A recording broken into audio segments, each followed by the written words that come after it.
بسم اللہ الرحمن الرحیم بسم اللہ الرحمن الرحیم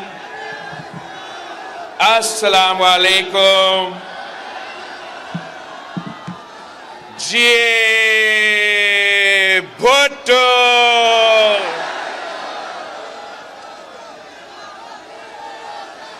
آج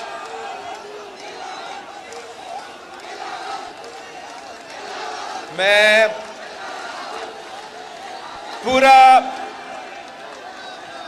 پورا ملک کا دورہ کرنے کے بعد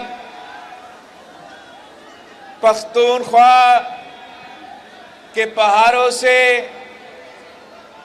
پنجاب کے وادیوں سے بلوچستان اور سندھ کے ریگستان سے ہوتے ہوئے کراچی میں مہم چلانے کے بعد میں اپنا گھر واپس آیا ہوں۔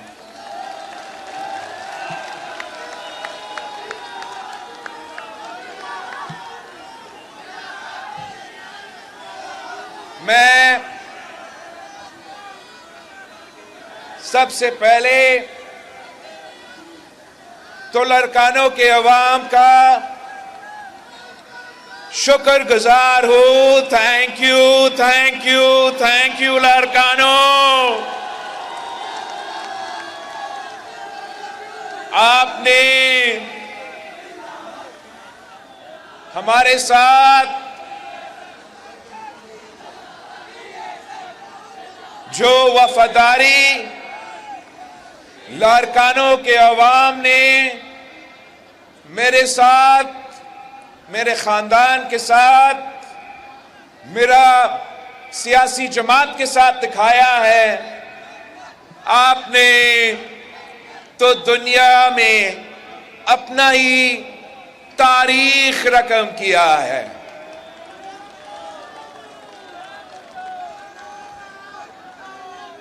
لارکانوں کے عوام جب وزیر اعظم بناتے ہیں تو پھر پورا ملک کا ترقی ہوتا ہے۔ یہ آپ کا تاریخ ہے، یہ آپ کا تاریخ ہے۔ جب لارکانوں وزیر اعظم بناتا ہے تو پاکستان اٹامک طاقت بن جاتا ہے۔ جب لارکانہ وزیر اعظم بناتا ہے تو پھر پاکستان پوری مسلم امہ کا قیادت کرتی ہے، پوری مسلم امہ کی۔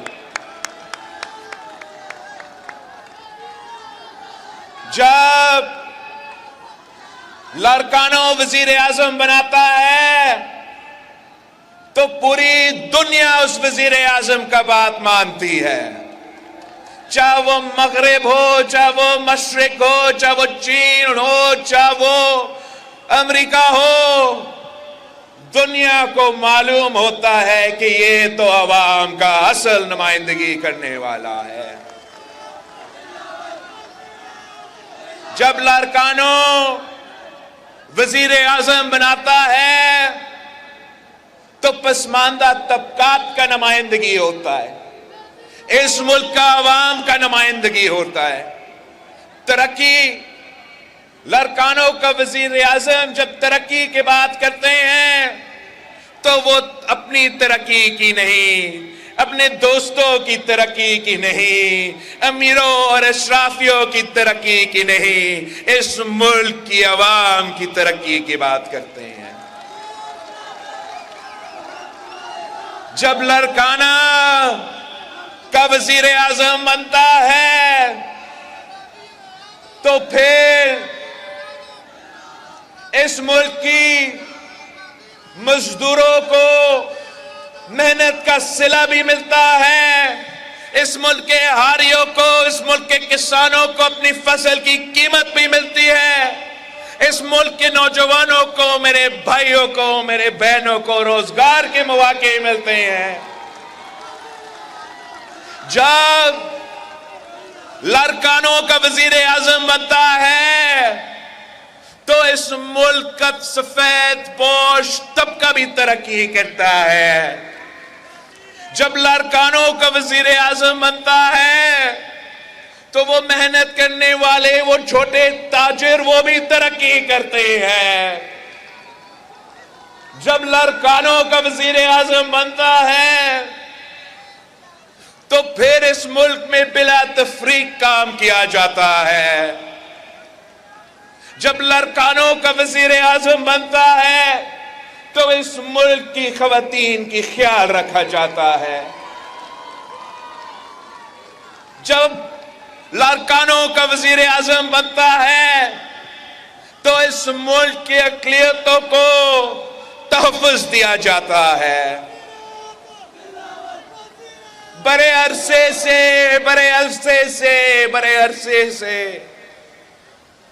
اس ملک کو لارکانوں کا وزیر اعظم تو نہیں دیکھے ہیں،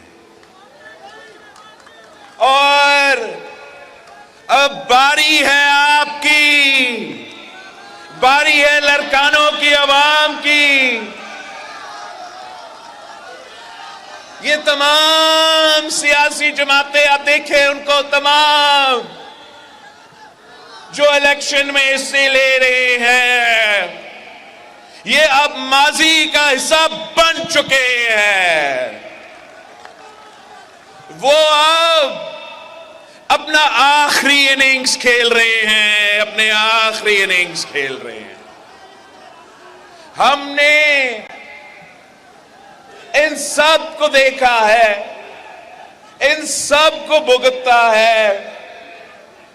وزیر اعظم بننے سے پہلے وہ کوئی ایک چیز کہتے ہیں، وزیر اعظم بننے کے بعد وہ کوئی اور چیز کرتے ہیں. آپ کو معلوم ہے کہ جو لارکانوں کے وزیر اعظم بنتے ہیں وہ سچے ہیں، وہ اپنے وعدے پہ عمل درآمد کرتے ہیں. یہ جو پرانے سیاستدان جو آج تک سیاست میں ہیں، وہ نفرت اور تقسیم کے علاوہ کچھ نہیں جانتے. یہ اس ملک کو اپنی نفرت کی سیاست کی وجہ سے خطرے میں ڈال رہے ہیں. ان کا سیاست ہی نہیں رہا، انہوں نے سیاست کو ذاتی دشمنی میں تبدیل کر دیا ہے. انہوں نے سیاست کو تو گالی بنا دیا ہے. پورا ملک مایوس ہے، پورا ملک مایوس ہے. کیا یہ ہمارا قسمت میں ہے کہ ہم نے انہی شکلوں کو بار بار دیکھنا ہے؟ انہوں نے ہمارا معیشت کو نقصان اگر ہوا تو ان بزرگ پرانے سیاستدانوں کی انا اور ضد کی وجہ سے ہوا ہے. وہ اپنا ذاتی دشمنی کی وجہ سے پاکستان کی معیشت کو نقصان پہنچائے ہیں، ہمارا وفاق کو نقصان پہنچائے ہیں، ہمارا جمہوریت کو نقصان پہنچائے ہیں. اور صرف اس لیے کہ وہ چوتھی بار اس کرسی پر بیٹھنے چاہتے ہو، اس کی فکر نہیں ہے کہ یہ ضد کی وجہ سے پاکستان کی جمہوریت، جس کے لیے یہاں کی عوام نے خون کی قربانی دی، جان کی قربانی دی، اس جمہوریت کے ساتھ کیا ہو رہا ہے. ان کی ضد کی وجہ سے جو وہ ہمارا معیشت کے ساتھ کھیلتے رہتے ہیں، ان کو احساس نہیں ہے، فکر نہیں ہے، اندازہ نہیں ہے کہ یہ عوام کتنا مشکل میں ہے، کتنے تکلیف میں ہے. ان کے ذاتی دشمنی کی وجہ سے ہمیں ایک معاشی بحران میں دھکیلا گیا ہے. مہنگائی، بے روزگاری، غربت تاریخی سطح پہ پہنچ چکا ہے، مگر ان کو فکر نہیں. فکر ہے تو اس کرسی کا، آپ ان کی جو طریقہ کار ہے وہ دیکھیں. انہوں نے نہ اپنا منشور عوام کو بتایا ہے، نہ عوام کے پاس گئے ہیں کہ ہمیں ووٹ دے، نہ انہوں نے انتخابی مہم چلایا ہے. وہ اتنے پاکستان کے عوام کو بے وقوف بنانے کی کوشش کر رہے ہیں. ان کو معلوم ہونا چاہیے کہ پاکستان کے عوام باشعور عوام ہے. وہ ان کو بھی پہچانتے ہیں، ان کے طریقہ کار کو بھی پہچانتے ہیں. ہم نے اگر اس مشکل سے نکلنا ہے، اگر ہم چاہتے ہیں کہ اس ملک میں ہم وہ پولیٹیکل سٹیبلٹی قائم کرے جس سے ہم وہ معاشی سٹیبلٹی لے کر آ سکے، جس سے عوام کا معاشی فائدہ ہو، ان کے اصل مسائل کا حل ہو، تو نہ نون لیگ نہ پی ٹی آئی یہ کام کر سکتی ہے. صرف اور صرف پاکستان پیپلز پارٹی یہ کام کر سکتی ہے. میں آپ کو آج سے بتاتا ہوں کہ اگر ان میں سے کوئی جیت جاتے ہیں تو اگلا دن وہ دھرنا ورنا کی سیاست پھر سے شروع ہونا ہے. انہوں نے پھر سے آپ کی خدمت کے بجائے سیاسی انتقام لینا ہے. آپ کی مسائل حل کرنے کے بجائے انہوں نے اپنے سیاسی مخالفین کا پکڑ دکڑ کرنا ہے. ہم نے یہ فلم اب 3 دفعہ دیکھے ہیں، ہم جانتے ہیں کہ چوتھی بار کیا ہوگا. پہلی دفعہ وہ بنا تو انہی سے لڑ پڑا جنہوں نے اس کو بنایا. نقصان آپ کا ہوا، اس ملک کا ہوا. دوسری دفعہ وہ امیر المومنین بننے کا خواب دیکھ رہا تھا. دوسری دفعہ اس کو پھر بنایا گیا، انہی لوگوں سے لڑ پڑا جنہوں نے اس کو وزیر اعظم دوسری دفعہ بنایا. نقصان آپ کا ہوا، ملک کا ہوا، جمہوریت کا ہوا، معیشت کا ہوا. تیسری دفعہ یہ کہ ہوتا ہے، تیسری دفعہ اس کو ایک آرو الیکشن کے تھرو آپ پہ مسلط کیا گیا. پھر سے وہی کام کیا، انہی لوگوں سے پنگا لیا جنہوں نے اس کو بنایا. نقصان جمہوریت کی، نقصان پاکستان کی، نقصان پاکستان کی معیشت کی، پاکستان کی عوام کی. اب چوتھی بار وہ اپنے آپ کو مسلط کرنے کی کوشش کر رہے ہیں. وہ چوتھی بار یہ امپریشن دینے کی کوشش کر رہا ہے کہ وہ 8 فروری کو نہیں، وہ ابھی سے چوتھی بار وزیر اعظم تو بن چکا ہے. اور انہوں نے کرنا کچھ یہی ہے کہ چوتھی بار اگر بن بھی گیا تو 6 مہینہ کے اندر اس نے وہی رونا دھونا شروع کرنا ہے کہ مجھے کیوں نکالا، مجھے کیوں بلایا.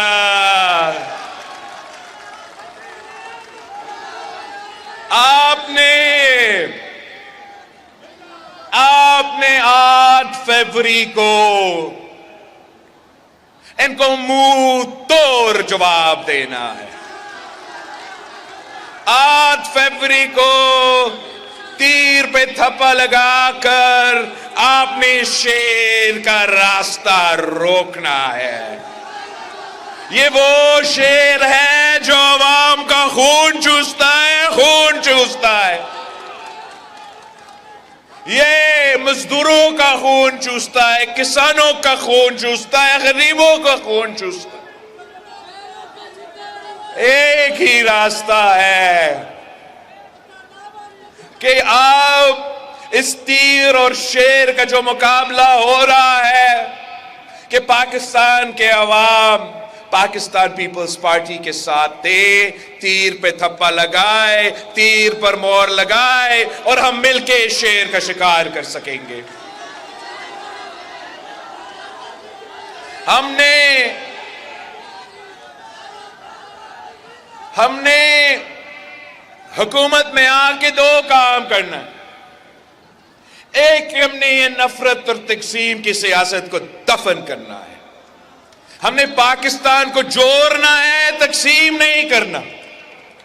یہ تو جو بھی آپ سیاسی جماعت کو، مسلم لیگ اپنی طاقت کی نشہ میں اس ملک کو تقسیم کر رہے ہیں، تو پھر باقی جو سیاسی جماعتیں ہیں، کوئی مذہب کے نام پہ ہمارا ملک کو تقسیم کرنا چاہتے ہیں، کوئی فرقہ واریت کے نام پہ ہمارا ملک کو تقسیم کرنا چاہتے ہیں، کوئی لسانیت کے نام پہ ہمارا ملک کو تقسیم کرنا چاہتے ہیں. انشاءاللہ تعالی ہم 8 فروری کو ان کو جواب دیں گے کہ نہ میرا نہ تیرا، یہ ہم سب کا پاکستان ہے، اور ہم کسی کو اس پاکستان کو اپنی سیاست کی وجہ سے، اپنی نفرت کی سیاست کی وجہ سے ہم ان کو اس ملک کو تقسیم نہیں کرنے دیں گے. جو دوسری کام ہے وہ یہ کہ ہم نے پاکستان کے عوام کو ریلیف دینا ہے. اور اگر ریلیف دینا ہے تو میں نے طریقہ بتا دیا ہے اپنا عوامی معاشی معاہدہ میں.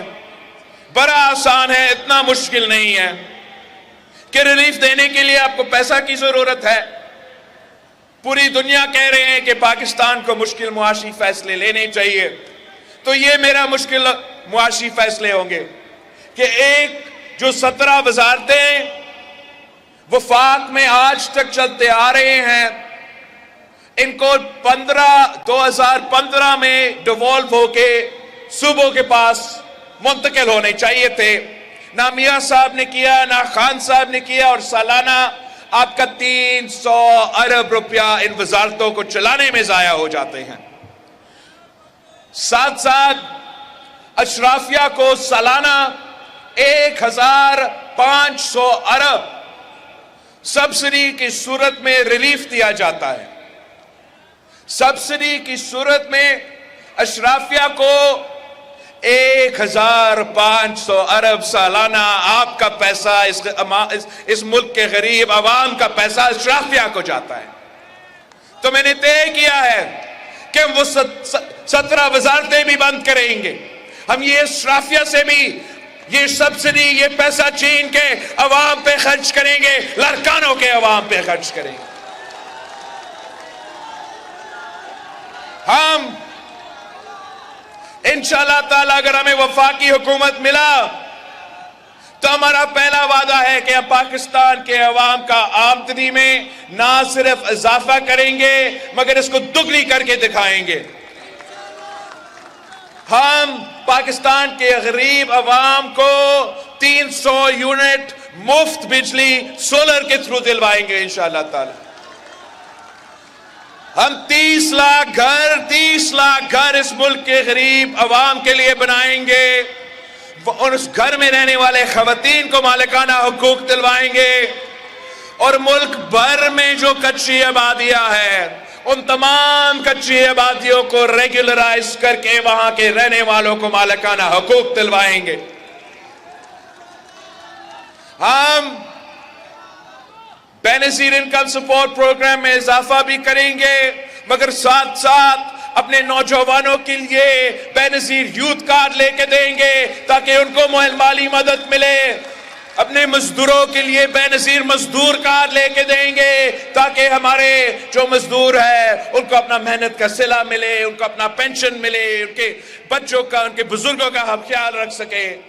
ہم اپنے ہاریوں کے لیے بے نظیر ہاری کارڈ لے کے دیں گے جس سے ہم وہ 1500 ارب جو اشرافیہ کو پیسہ جاتا ہے انشاءاللہ تعالی ہاری کارڈ کے تھرو یہ میرے ہاری کے جیب میں پیسہ جائے. ہم ساتھ ساتھ انشاءاللہ تعالی بھوک مٹاؤ پروگرام شروع کریں گے، اور جو ہمارے بچے اسکول میں جب آتے ہیں ان کو ہم اسکول میں ہی کھانا کھلائیں گے تاکہ پاکستان کا کوئی بچہ بھوکا نہ سوئے. رہی بات تعلیم و صحت کا، اس پہ ہم نے کام شروع کر دیا ہے. ہم نے ملک بھر میں، آپ کا صوبہ سندھ میں ہر ڈسٹرکٹ میں